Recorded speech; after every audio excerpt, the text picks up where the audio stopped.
قرآن پاک نے کہا یہودیوں پہ اللہ نے ذلت مسلط کر دی ہے، یہ ذلیل ہے، ان کا کوئی دیش نہیں، یہ جہاں انہوں نے قبضہ کیا ہوا نا فلسطین میں، یہ قبضے کی جگہ ہے اور ایک مٹھی بھر ملک ہے، شاید 60-70 لاکھ آبادی ہو اسرائیل کی۔ اگر امریکہ اس کی مدد نہ کرے تو اسرائیل قائم نہیں رہ سکتا، اور اس کے گرد 12-14 اسلامی ملک ہیں۔ بیت المقدس مسجد اقصیٰ معمولی جگہ نہیں، حضور نے فرمایا 3 سفر کرو تو سمجھنا ہم عبادت کر رہے ہیں۔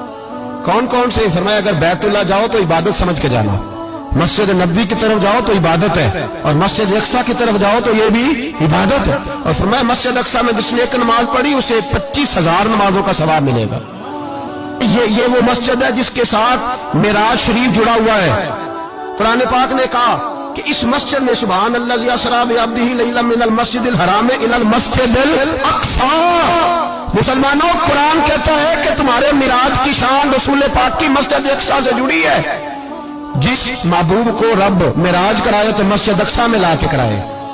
وہ جگہ معمولی جگہ ہے، وہ معمولی جگہ ہے مسجد اقصیٰ۔ نبی پاک نے وہاں نبیوں کی امامت کرائی، 17 مہینے اس مسجد کی طرف منہ کر کے تیرے اور میرے رسول نے نمازیں پڑھی۔ چھوٹی جگہ ہے، اور پوری دنیا کا مسلمان اسے چاہیے شرم سے گڑ جائے۔ ایک امریکہ کا صدر بول کے کہتا ہے کہ اسرائیل کو اجازت ہے اسے دارالحکومت بنائے، اور مسلمان حکمران بیان دے رہے ہیں ظالموں، لٹیروں، تم اپنی اپنی سیاستیں چمکانے کے لیے پہلے ایک دوسرے کو گالیاں دیتے ہو، پھر اکٹھے بیٹھ جاتے ہو نمبرنگ کرنے کے لیے۔ تم دین کے اس مسئلے میں سارے اکٹھے کیوں نہیں بیٹھے؟ سارے پاکستان کے سیاستدانوں کو، علماء اور مشائخ کو چاہیے تھا ایک پیج پہ اکٹھے ہوتے، اکٹھے بیٹھ کے ایک بیان ہی دے دیتے، ایک بات ہی کر دیتے۔ پھر میرا سلوٹ ہے ترکی کے صدر کو، پھر میرا سلوٹ ہے ترکی کے صدر کو۔ عجیب بات ہے نا کہ اس کے پاس ایٹمی طاقت آپ سے کمزور ہے، آپ کی تگڑی ہے، اس کے پاس جو فوجی طاقتیں ہیں وہ اپنی جگہ پر، آپ کی فوجی طاقتوں کا لوہا مانتی ہے دنیا، لیکن پھر مجھے کہنے دو نا، میدان میں بندہ ایٹمی طاقت سے نہیں لڑتا، ایمان کی قوت سے لڑتا ہے۔ وہ بول اٹھا ہے نا، کیا کر لیا اس نے اپنی پارلیمنٹ سے خطاب کیا ہے۔ اس نے بہت عرصہ پہلے کہا تھا مسجد اقصیٰ میری خواب میں آئی تھی، اور رو کے کہتی تھی آئے مجھے کوئی صلاح الدین ایوبی کا ماننے والا، کوئی آئے مجھے بچائے۔ کہتے میری خواب میں آئی تھی اور روتی تھی، کہتی تھی کوئی آئے۔